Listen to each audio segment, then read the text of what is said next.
My sister thought I was just jealous, but she had no idea her husband hid a dark past. So I secretly planned to reveal who he really was. When I was 18, I had a crazy ex named Darren who targeted me because I came from a broken family and had self-esteem issues. During the course of our 8-month relationship, he destroyed every ounce of self-worth I had left and made me fully believe I was undeserving of love. Every time he yelled or laid hands on me, he'd convince me it was my fault because I made him do it.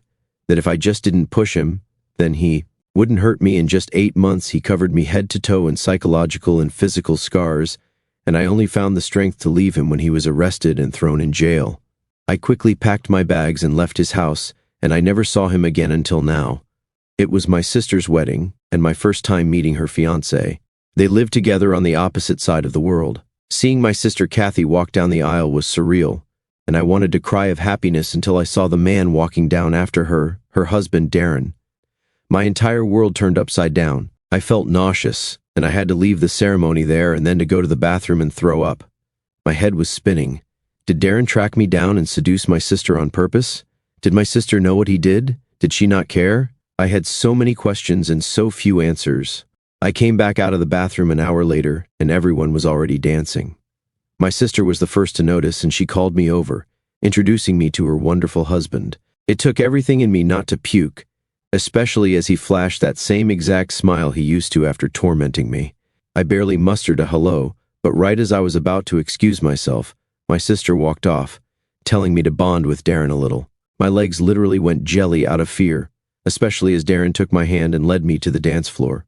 I subtly tried to break free, but his grip was too tight, and he leaned in and whispered in my ear, asking if I missed his touch. I wanted to get sick, and I whispered back to him that I wasn't the same defenseless girl I used to be. But instead of taking me seriously, he chuckled. He said I was even easier than he remembers and then warned me, saying he would make what he used to do to me feel like a massage if I spoke a word to anyone about our past. I gulped in fear, and even though I wanted to, I ignored my instinct to scream and instead just slow danced with him, fighting back the feminine urge to knee him in the gonads. The next few hours of my life were a blur.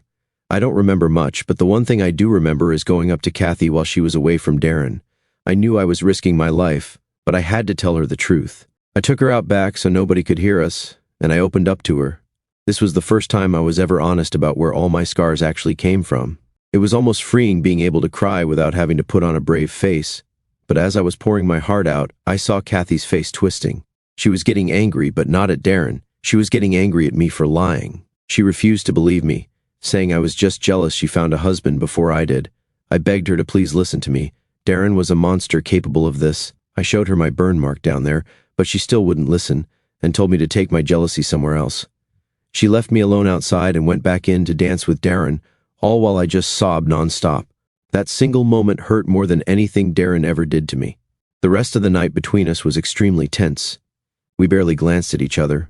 What made it worse is that I think Darren knew I had told Kathy something because he kept flashing this "oh you up" smile at me. I left the wedding early, and throughout their honeymoon I was panicking. I was worried for Kathy's safety, but what I didn't realize was that it wasn't Kathy I should have worried about. It was me, because Darren never loved Kathy. Turns out he had come back for me, and what he did next made that painfully clear. Last Tuesday, I got an email from Kathy, subject line, "exciting news." They decided to extend their honeymoon and were coming to visit me. They'd already booked tickets, they'd be arriving next month and staying for 2 weeks. I immediately threw up again. The thought of Darren in my space, my safe place, made me physically ill. I called my boss, asking about temporary transfers to other offices, but got shut down because we're short-staffed. I considered subletting my apartment and just disappearing for a while, but my lease doesn't allow it. I started looking at hotels, thinking maybe I could just stay somewhere else while they visited. But that felt like running away again, and I promised myself after Darren that I would never let anyone make me feel like I needed to run again. That promise had been my anchor through years of healing and rebuilding. So I did the only thing I could think of. I installed security cameras all over my apartment, outside the door, in the living room, hallway, everywhere except the bathroom, changed all my locks, bought new pepper spray, and told the building security about a stalker situation so they'd be on alert. I was careful to explain that this person was dangerous and might try to impersonate family to gain access. I specifically instructed that no one should be let into my apartment without my explicit approval, regardless of who they claimed to be. I memorized emergency numbers and escape routes, planning for every possible scenario I could imagine. I thought I was being paranoid, over-preparing. Then yesterday, I got a text from an unknown number, just a photo of me walking into my building after work, taken that same day. I blocked the number immediately. An hour later, another unknown number texted another photo, me at the coffee shop across from my office from that morning. He's already here, somehow. He's already here, watching me. The realization hit me like a physical blow, leaving me breathless and disoriented. I spent last night at my friend Maya's apartment, told her I had a plumbing issue, didn't sleep at all, kept checking my phone, waiting for more messages.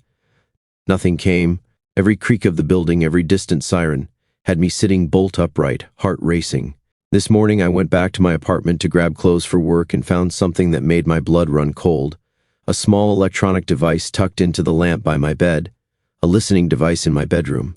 The violation of my private space felt like another form of assault. I smashed it immediately, then tore my apartment apart looking for others. I found two more, one behind the TV, another under the kitchen table. I destroyed them all, packed a bag, and went straight back to Maya's. My hands wouldn't stop shaking as I threw random clothes into my suitcase, not even checking what I was packing.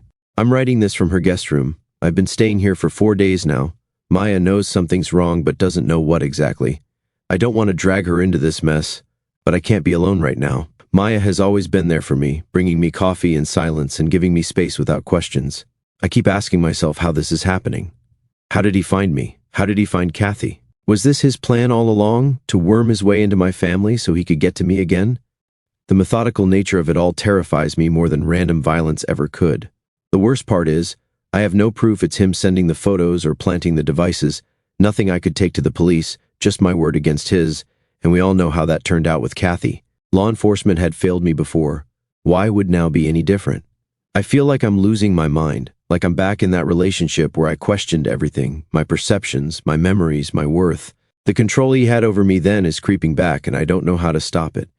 That familiar fog is settling in, making me doubt myself in ways I thought I'd overcome. Kathy called earlier, said they're arriving next week instead of next month, changed their plans, can't wait to see me. I made up some excuse about a work conference, but she insisted they just hang out at my place while I'm working. The thought of them waiting for me, of coming home to find him there, makes my skin crawl. The thought of them in my apartment, him touching my things, sleeping in my bed, I'm literally shaking as I type this. This space I've created for myself, this refuge thousands of miles from my past, now contaminated by his presence. I don't know what to do, call the police with no evidence, try to convince Kathy again, when she clearly doesn't believe me, move to another country. None of these seem like real options. I feel cornered, trapped in an impossible situation with no clear escape. Just got another text, a photo of me sitting at Maya's window right now. The message just says, "Found you. I'm going to throw up again." I almost dropped my phone when I saw that message, "Found you." My hands were shaking so bad I could barely show Maya. Her face went pale when she saw it. This wasn't some random creep or coincidence anymore.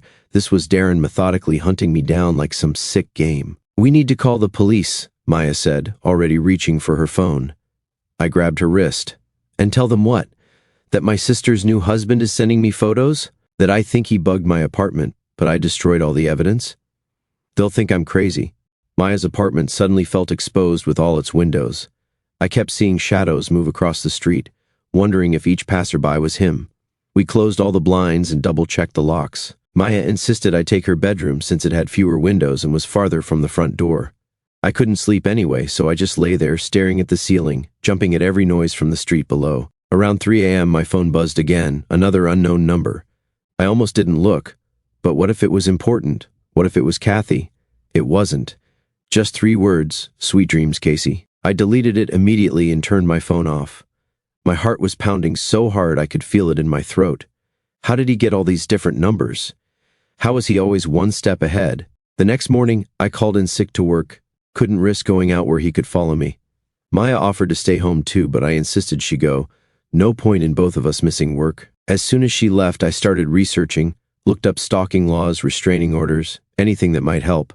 Most required evidence of explicit threats or multiple documented incidents. I had some photos and texts from unknown numbers, nothing concrete tying them to Darren. I created a new email account and started documenting everything, dates, times, what happened, how it made me feel. I took screenshots of the texts before deleting them. It wasn't much, but it was something, a paper trail, a reality check for when I started doubting myself. Then I called James, my oldest friend from back home. If anyone would believe me without question, it would be him. He'd seen the aftermath of what Darren did to me 8 years ago, had helped me move cities when I was too terrified to stay. Jesus Christ, he said after I explained everything. This guy is seriously deranged. What do I do, James? He's coming here next week with Kathy. James was quiet for a moment. You can't face this alone. Can you come stay with me for a while? He's already tracking me and I can't just leave my job, my apartment, everything I've built here. Then I'm coming to you, he said firmly. I felt a rush of relief followed immediately by panic. No, he might hurt you too. He's dangerous, James. We talked for nearly 2 hours, going through options that all seemed impossible. James finally suggested something I hadn't considered, confronting Darren directly in a public place. The idea made my stomach turn, but maybe if I met him on my terms, in daylight, with people around. I decided to try it. I texted Kathy asking when exactly they were arriving, and suggested meeting for coffee their first day here, somewhere public. She responded almost immediately, saying they'd already landed early that morning. They were at my apartment now, waiting for me. My blood went cold. They weren't supposed to be here for another week. I checked the date on my phone, wondering if I'd somehow lost track of time. No, they'd definitely changed their plans without telling me, or Kathy had told me, and Darren had intercepted the message somehow. I called her immediately. Hey, I thought you weren't coming until next week. We told you we changed our plans, she said, sounding confused. I texted you 3 days ago about it. I never got that text. I'd been staying at Maya's and avoiding checking my phone much due to anxiety. Every time it buzzed, I'd been so focused on the threatening messages that I must have missed Kathy's legitimate text among all the notifications I was trying to ignore. I'm sorry. Must have missed it with work being so crazy, I lied. I'm actually staying at a friend's right now, plumbing issues in my building. Oh no, well, we're at your apartment. The super let us in when we explained we were family. I felt a surge of anger. After my specific instructions to building security about my stalker situation, the super had still let them in. He must have been charmed by Darren's smooth talking or simply didn't take my warning seriously. I'll come meet you for lunch, I suggested, trying to keep my voice steady. There's a cafe about 2 blocks from my building, very popular spot. We arranged to meet in an hour. Maya was still at work, so I couldn't even tell her what was happening. I took a quick shower trying to wash away the fear and exhaustion. Looking in the mirror, I barely recognized myself. Dark circles under my eyes, skin pale, expression haunted. I applied some makeup, trying to look normal. The last thing I needed was Kathy commenting on how unwell I seemed. I picked the cafe carefully. Always crowded, tables close together, staff who knew me as a regular. I arrived 20 minutes early and chose a table with my back to the wall, facing the entrance. Ordered a coffee I couldn't drink. My stomach too knotted to handle caffeine. When they walked in, I almost bolted. Seeing Darren in his element, confident, charming, his arm around my sister, made me physically ill. He looked exactly the same as he had 8 years ago, maybe a little more filled out, hairstyle different. But those eyes, those cold, calculating eyes, hadn't changed at all. Kathy spotted me and waved excitedly, pulling Darren toward my table. I stood on shaky legs, accepting her hug with stiff arms. Then Darren was there, pulling me into an embrace before I could avoid it. So good to finally meet my sister-in-law properly, he said loudly enough for nearby tables to hear. But against my ear he whispered, "Miss me?" I pulled away quickly, nearly knocking over my coffee. A waitress appeared to take their orders, giving me a moment to compose myself. I sat with my hands under the table so they wouldn't see them shaking. Kathy dominated the conversation, talking about their wedding, their honeymoon, how beautiful my city was. I nodded and smiled mechanically, hyper-aware of Darren watching me. He kept touching Kathy, her hand, her shoulder, her hair, making sure I saw each casual display of affection marking his territory. Your apartment is gorgeous, Kathy said, though I was surprised by all the security cameras. Are you having problems with break-ins around here? So they'd noticed those. I wondered if Darren had already disabled them. Just being cautious, I said, eyes flicking to Darren. Never know who might try to get in. His smile didn't falter, but something flashed behind his eyes, challenge accepted. The lunch continued with excruciating small talk. Kathy seemed oblivious to the tension, happily chatting away while I sat there calculating distances to exits, wondering if screaming would actually make anyone help or just label me as crazy. As we were finishing, Darren excused himself to use the restroom. The moment he was gone, I grabbed Kathy's hand. "You need to listen to me," I said urgently. "I wasn't lying about Darren. He's dangerous. He's been stalking me, sending me photos, bugging my apartment." Kathy's face hardened.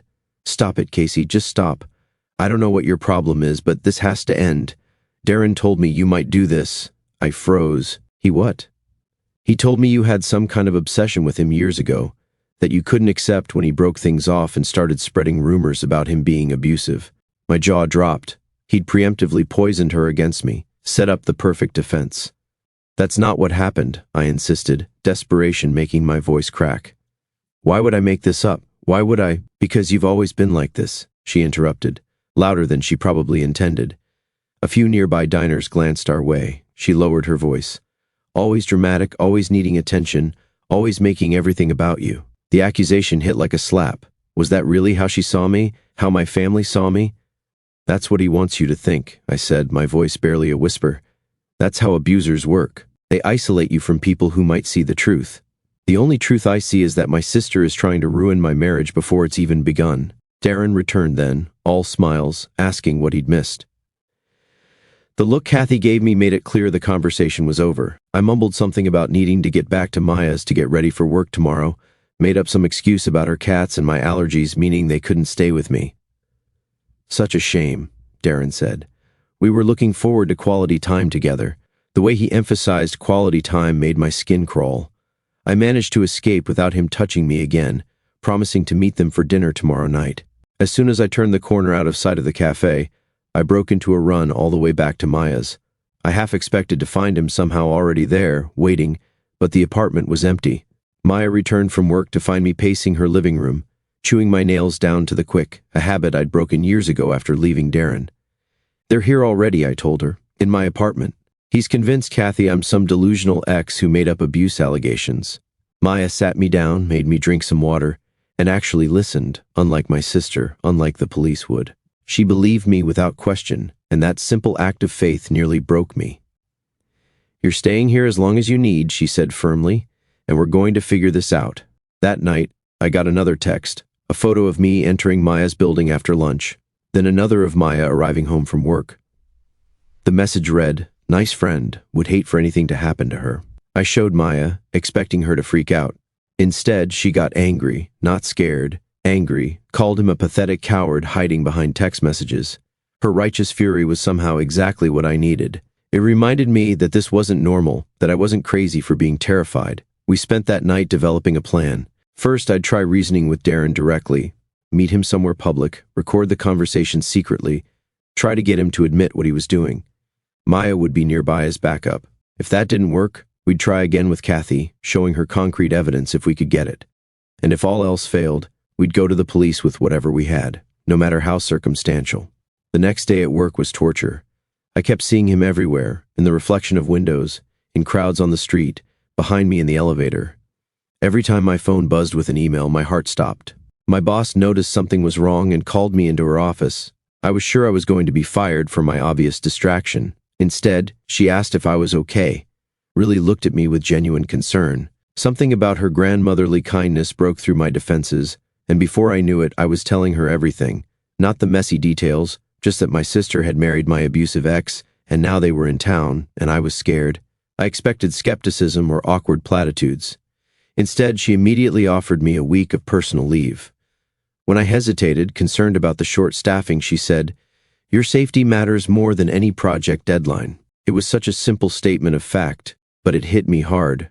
My safety mattered. I mattered.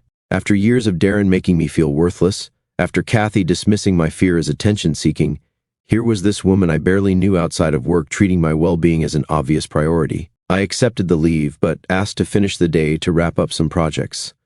As I was leaving that evening, my boss walked me to my car and waited until I drove away. Such a small gesture of protection, but it meant everything. I arranged to meet Darren at a cafe near my office the next day, told him I wanted to clear the air, just the two of us.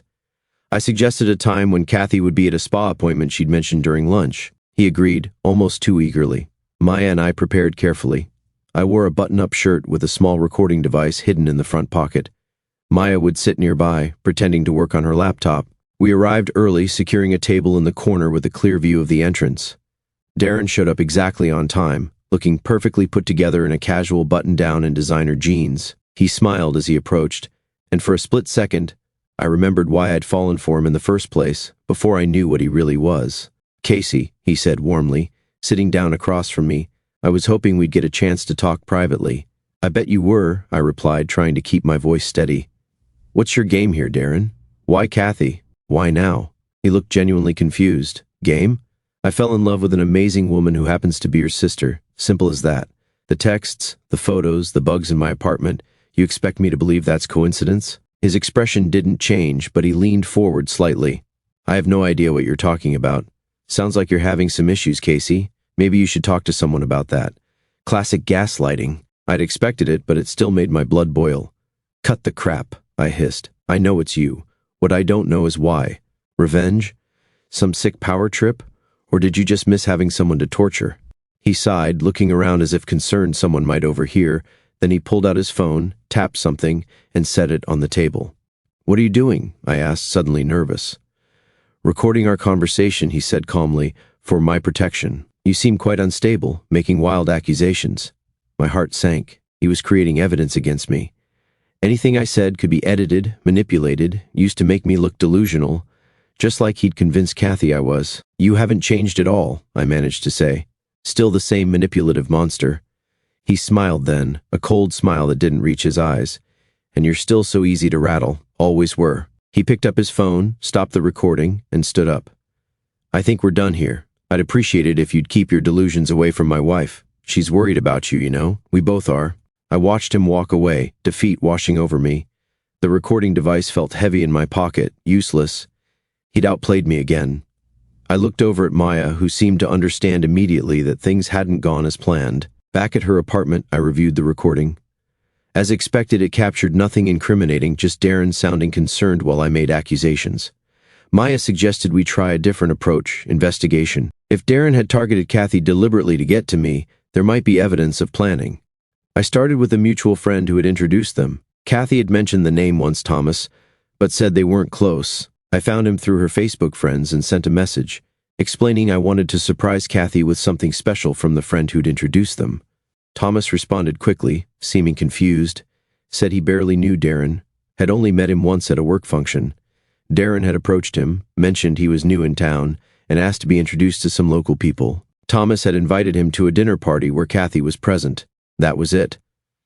Maya and I looked at each other. If Thomas was telling the truth, this supported my theory that Darren had targeted Kathy deliberately. But it wasn't proof of anything sinister, just a guy asking to be introduced to people in a new city. I needed more. I hesitantly messaged a couple of Kathy's other friends, asking casual questions about how they remembered Kathy and Darren getting together. Most responses aligned with Thomas's story. Darren had appeared seemingly from nowhere, pursued Kathy intensely, and proposed quickly. One friend, Jennifer, mentioned something interesting. Apparently, Darren had asked a lot of questions about Kathy's family early on, particularly about me, where I was living, what I was doing, if I was seeing anyone. Kathy had thought it was sweet that he was so interested in getting to know her family. "That's it," Maya said. "He was fishing for information about you." It certainly seemed that way, but again, not proof of anything illegal, just creepy and calculating. The next few days fell into an uncomfortable pattern. I'd meet Kathy and Darren for meals or sightseeing, maintaining a strange politeness. Darren was always the perfect gentleman in public, but would find moments to brush against me or whisper comments when Kathy wasn't looking. Nothing obviously threatening, just enough to keep me on edge, reminders that he was in control. Kathy remained oblivious, though I caught her giving me concerned looks when she thought I wasn't watching. I wondered what Darren was telling her about me when they were alone, what poison he was dripping into her ear. We had dinner at their hotel restaurant on their 5th night in town. I'd been careful to suggest only public places for our meetings, avoiding anywhere private. But halfway through the meal, Darren deliberately knocked over his wine glass, splashing red wine across my white blouse. "Oh my God, I'm so sorry," he exclaimed, looking genuinely distressed. "Casey, the bathroom is just down that hallway. Kathy, give her your stain remover pen." Before I could object, Kathy was handing me her purse and urging me to hurry before the stain set. I hesitated, not wanting to leave the public space of the restaurant. "Go on," Darren insisted. "I'll order you another drink while you clean up." The bathroom was at the end of a long hallway, away from the main restaurant. I hurried, planning to be as quick as possible, but as I was dabbing at the stain, the bathroom door opened. Darren stepped in, locked the door behind him, and leaned against it. My heart nearly stopped. We were alone, really alone, for the first time in 8 years. I backed up until I hit the wall, trying to put as much distance between us as possible. "What do you want?" I managed to ask, my voice stronger than I expected. He studied me for a moment, head tilted slightly. "You know, I've thought about this moment for years, what I'd say when I finally had you alone again." "Stay back," I warned, reaching into my purse for my pepper spray. "I'll scream." He pulled out his phone, showing me he was recording. "Go ahead, scream, attack me. I'll just show everyone how my mentally unstable sister-in-law assaulted me when I came to check if she needed help." My hand fell away from my purse. He was right. Anything I did would be twisted against me, just like before, just like always. "Why are you doing this?" I asked, my voice barely a whisper. "It's been 8 years. Why can't you just leave me alone?" 8 years, 2 months, and 16 days, he corrected, taking a step closer. "Did you really think I'd just forget you, that I'd let you walk away without consequences?" The casual way he recited the exact time since I'd left him sent ice through my veins. He'd been counting the days. "So that's what this is, revenge? You married my sister to get back at me?" He laughed, a sound that used to make my stomach flutter but now made it turn. "Initially, yes. Finding you wasn't easy, you know. You covered your tracks well. But then I remembered your sister, how you were always talking about her, always trying to protect her." His smile widened. "Ironic, isn't it?" "You're sick," I spat. "Kathy doesn't deserve to be used like this." "Here's the interesting part," he continued, as if I hadn't spoken. "I actually like Kathy. She's sweet, uncomplicated, appreciative of everything I do for her. Not like you, always questioning, always fighting. The way he talked about her, like she was a pet who behaved well, made me want to throw up. If you hurt her, you'll—" "What?" he interrupted, taking another step closer. Now he was just an arm's length away. "Run to the police with your wild stories? Tell your parents? We both know how well that worked out at the wedding." He reached out suddenly, brushing his fingers against my cheek. I flinched away, but there was nowhere to go with the wall at my back. "You'll always be my favorite, though," he murmured. "No one reacts quite like you do. No one breaks quite so beautifully." A knock on the door made us both freeze. "Hello, is someone in there?" a woman's voice called. Darren's expression darkened for just a second before he composed himself. "Think about what I said," he whispered, then unlocked the door and stepped out, saying loudly, "All yours, ma'am. Just checking if my sister-in-law needed help with a wine stain." I stayed in that bathroom long after he left, hands braced on the sink, trying to stop shaking. His words kept echoing in my head. "You'll always be my favorite." The possessiveness in his voice, the absolute certainty that I still belonged to him somehow. When I finally returned to the table, Kathy looked worried. "Everything okay? You were gone a while." "Fine," I said automatically. Stain was stubborn. Darren smiled at me across the table, raising his fresh glass of wine and a small toast only I would notice. I couldn't eat another bite after that, just pushed food around my plate until we finally left. That night, I told Maya everything. She wanted to go straight to the police, but what would we say? That my brother-in-law said some creepy things to me in a bathroom? That he touched my face? None of it was illegal, just terrifying in context. The next day, I decided to try a different approach with Kathy. I invited her for lunch, just the two of us, said I wanted some sister time before they left. To my surprise, she agreed readily. I was careful this time, avoiding direct accusations against Darren. Instead, I asked casual questions about how they met, letting her talk. As she told the story of Thomas introducing them at a dinner party, I noticed small inconsistencies with what Thomas had told me. According to Kathy, Darren had specifically asked to meet her after seeing her photo at Thomas's place, but Thomas had said the introduction was coincidental. "It's funny," I said carefully. "I was chatting with Thomas recently. He didn't remember introducing you two intentionally." Kathy frowned. "What? Why were you talking to Thomas about us?" I realized my mistake too late. I wanted to get to know more about Darren since I missed the whole dating period. "So you've been checking up on him, interrogating my friends behind my back?" Her voice rose slightly, attracting glances from nearby tables. "It's not like that," I insisted. "I'm just trying to understand."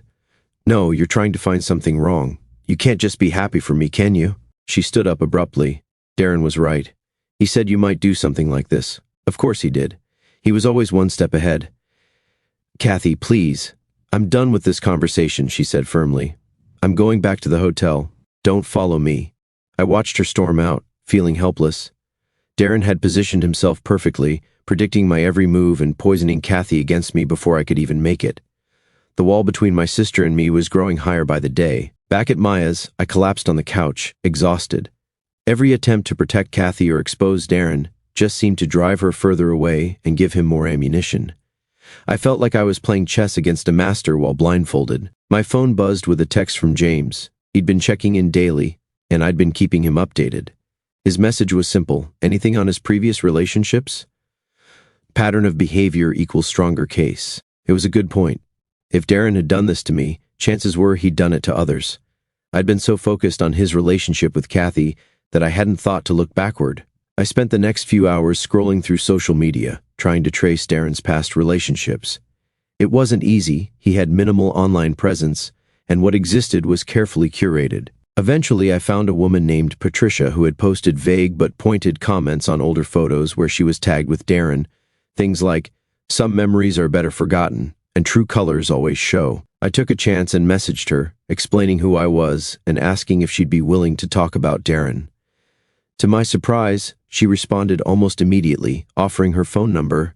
When I called, Patricia was initially cautious, but as soon as I mentioned my situation, that Darren had married my sister after dating me years ago, she opened up. "He did the same thing to me and my cousin," she said, her voice tight with old anger. "Dated me for about a year, was charming at first, but got controlling, and then violent. When I finally left him, he somehow engineered meeting my cousin at a gym, started dating her. I tried to warn her, but she didn't believe you," I finished. "Worse," she said. "She believed him when he said I was making it all up because I was jealous. We didn't speak for over a year because of him." It was eerie how similar her story was to mine. What happened in the end? Patricia was quiet for a moment. "He hurt her, worse than he hurt me. Put her in the hospital. That's when she finally believed me." My blood ran cold. "Did you go to the police?" "We tried. He had alibis, manipulated evidence, made my cousin sound unstable. Charges were eventually dropped." She sounded tired, the way people do when they've fought a long battle and lost. "We got a restraining order, but that was it. Last I heard, he moved to another state." After we hung up, I sat in stunned silence. Then I started searching more deliberately, using terms like Darren Thomas abuse and Darren Thomas restraining order. I found 2 more women who had shared stories in support groups or local news comments, though they didn't use his full name. The pattern was identical: charm, isolation, violence, escape. Then he'd target someone connected to them. It was methodical, deliberate, and absolutely terrifying. I didn't sleep that night, just kept researching, documenting, building a case. By morning, I had a digital folder full of screenshots, dates, patterns, and 3 women willing to speak about their experiences if needed. But would it be enough? Kathy was already suspicious of my motives. Darren had already established me as jealous and unstable. How could I present this evidence without it seeming like exactly what he predicted I would do? As I was wondering this, a text came from Kathy. After our argument yesterday, I hadn't expected to hear from her so soon. "Can we talk? Alone. Hotel lobby, 10 a.m. A flicker of hope sparked in my chest. Maybe she'd been thinking about our conversation. Maybe something I said had gotten through. I quickly replied that I'd be there, then spent the next hour trying to decide what evidence to bring, what to say, how to approach this opportunity. Maya urged caution. It could be a trap. Darren might have sent that text. She had a point, but I had to try. I arrived at the hotel early, chose a seat with a clear view of all entrances, and waited. At exactly 10 a.m., Kathy appeared, alone. She looked tired, with dark circles under her eyes, partly hidden by makeup. "Thanks for coming," she said quietly, sitting across from me. "Of course." I resisted the urge to launch immediately into all my evidence. "Is everything okay?" She glanced around nervously before answering. "I don't know. Darren and we had a fight last night after I told him about our lunch." My heart rate picked up.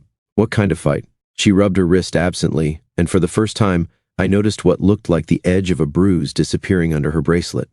"He got really angry, said you were trying to come between us, that you've always been jealous of what we have."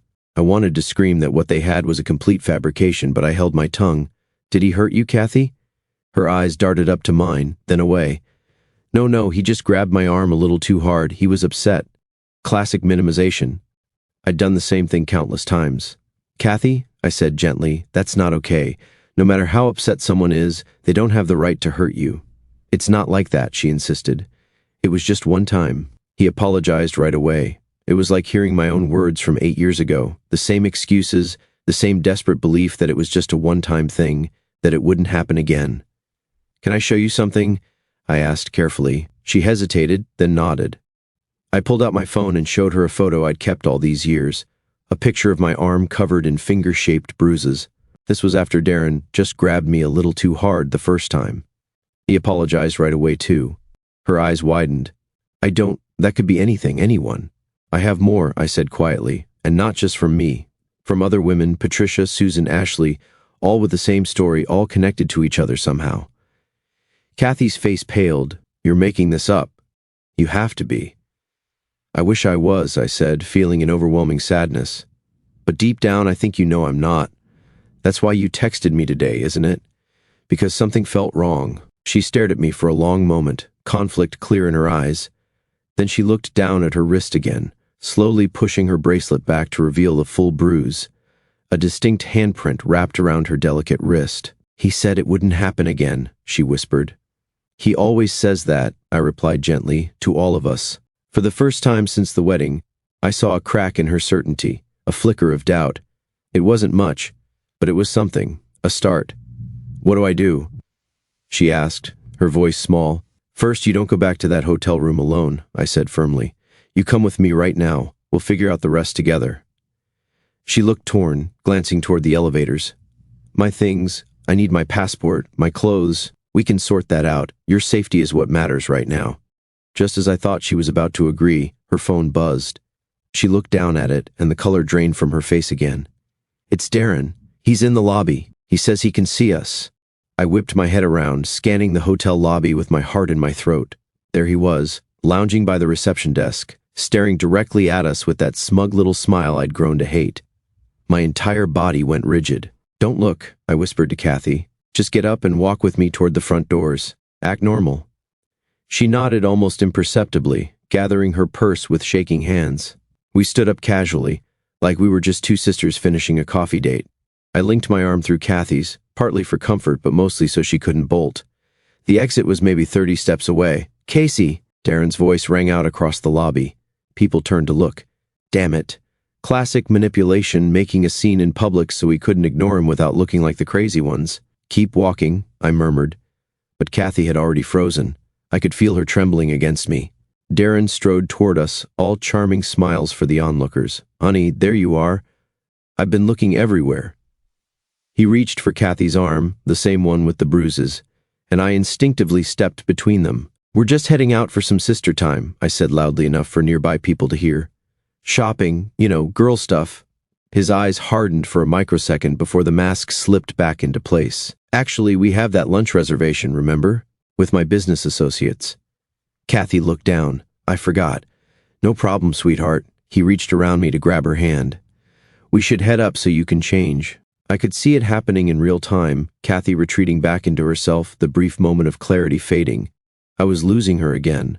"Actually," I blurted out, "Kathy's not feeling well. Migraine." "She mentioned it earlier, right, Kath?" She looked at me, then at Darren, clearly trapped between us. "Is that true?" Darren asked, his voice dripping with concern while his eyes remained cold. After what felt like forever, Kathy nodded. "I do have a headache." "Then I'll take care of you upstairs," Darren insisted, his grip on her hand tightening visibly. "Women's problems too," I added quickly. "She needs her sister right now, you understand." I could see him calculating, aware of the people watching this exchange. He couldn't make a scene without exposing himself. "Fine," he said finally. "I'll reschedule lunch. Text me when you're done with your sister time." The way he said it made it sound dirty. "We will," I promised, already pulling Kathy toward the exit. Once outside, I practically dragged her to the taxi stand. We climbed into the first available cab, and I gave Maya's address. Only when we were moving did I let myself breathe. "He's going to be so angry," Kathy whispered, staring back at the hotel as it receded behind us. "But he can't hurt you if you're not there," I pointed out. She rubbed her wrist again. "You don't understand. He'll find me. He always does." The defeated certainty in her voice hit me hard. I'd felt that same hopeless inevitability many times. "Not this time," I promised. "This time, you have me and Maya and evidence." At Maya's apartment, Kathy finally broke down completely. She sobbed on Maya's couch while I made tea, and Maya discreetly activated her home security system. Between tears, Kathy admitted things had been getting worse. The controlling behavior started on their honeymoon, checking her phone, criticizing her clothes, monitoring who she talked to. The first physical incident happened just 3 days ago. He got mad when I spent too long on the phone with Mom, she hiccuped. Said I was ignoring him. I wanted to say I told you so, but bit my tongue instead. I showed her everything I'd gathered, the testimonies from Patricia and the others, the pattern of behavior, the photos documenting my own abuse 8 years ago. Kathy stared at the evidence, her eyes moving from one photo to another, her hands trembling as she read Patricia's account. I could see her struggling internally, the Darren she thought she knew versus the monster revealed in these documents. She picked up a particularly graphic photo of my bruised ribs from 8 years ago. I thought, she began, voice breaking, I thought he was perfect. He was so kind to me, so attentive. Her breath hitched, but last night, when he got angry, I saw something different in his eyes, something cold, something familiar, though I couldn't place it. She looked up at me. It was the same look you described at the wedding, wasn't it? I nodded slowly. That's how he operates. 2 different people, the charming one everyone sees, and the real one only his victims know. What have I done? She whispered, tears streaming down her face. I married him. I chose him over my own sister. He's a master manipulator, I said. We've all fallen for it, even the police. Just then, Kathy's phone exploded with texts. Darren, of course, alternating between concerned messages asking if she was okay and increasingly angry demands to know where she was. Classic abuser whiplash. Turn it off, Maya suggested. Or better yet, let me see it. Kathy handed over her phone. Maya took out the SIM card, then powered the phone back on. We can keep this for evidence, but he can't track it now. Smart girl, my Maya. We spent the next few hours developing a plan. Kathy would stay with Maya while I went back to my apartment to grab essential items. Then we'd all relocate to James's place across town, somewhere Darren wouldn't think to look. From there, we'd contact a lawyer to start divorce proceedings and file for a more substantial restraining order.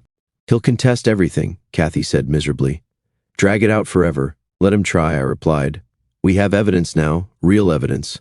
I left them at Maya's and took an audacious route to my apartment, constantly checking to make sure I wasn't being followed.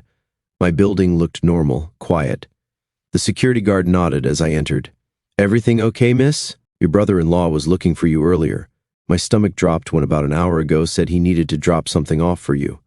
I thanked him and hurried to my apartment, unlocking the 3 new locks I'd installed. The place looked untouched, but I didn't trust appearances anymore. I did a quick sweep for new listening devices, then threw essential clothes and documents into a backpack.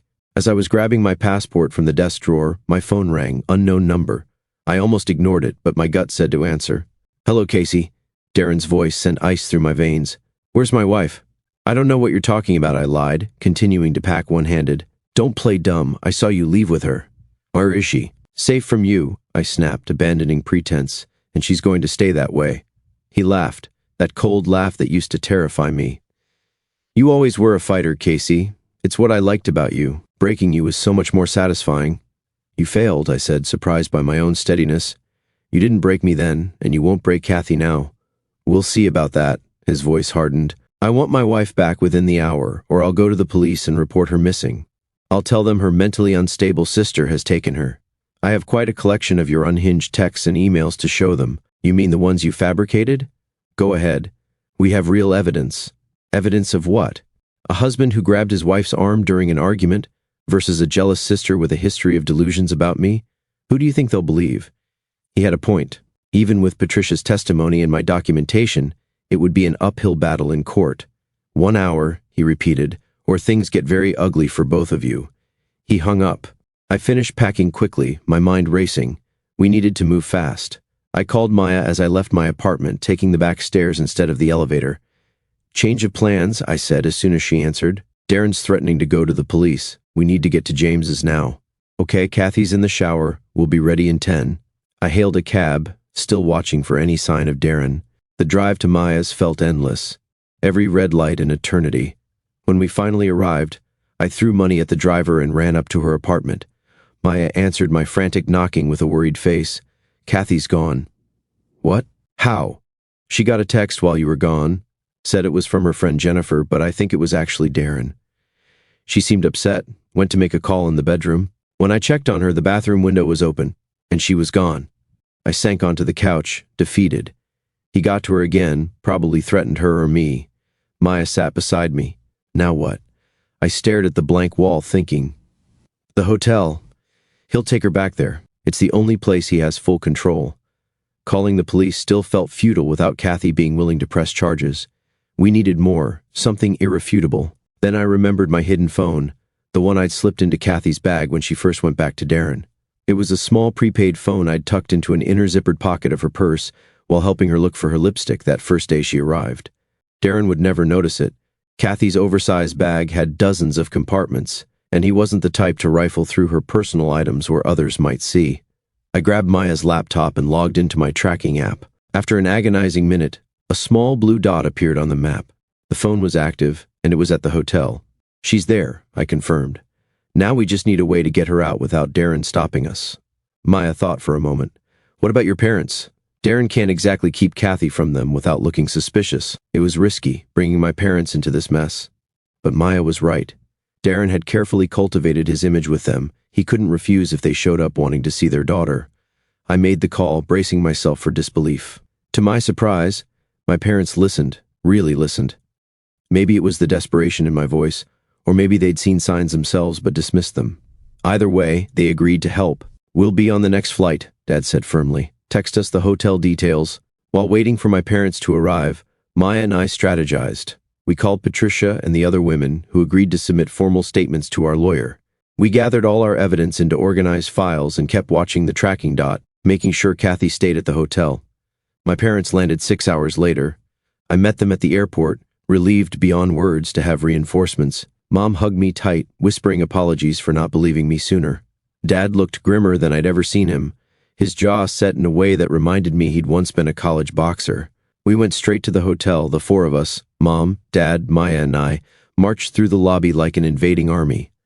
The receptionist recognized me and frowned. We're here to see our daughter and son-in-law, Dad announced in his no-nonsense voice. Room 718. I'll need to call up first, the receptionist began. No need, Dad interrupted. We'll surprise them. He headed for the elevator without waiting for permission, the rest of us trailing behind.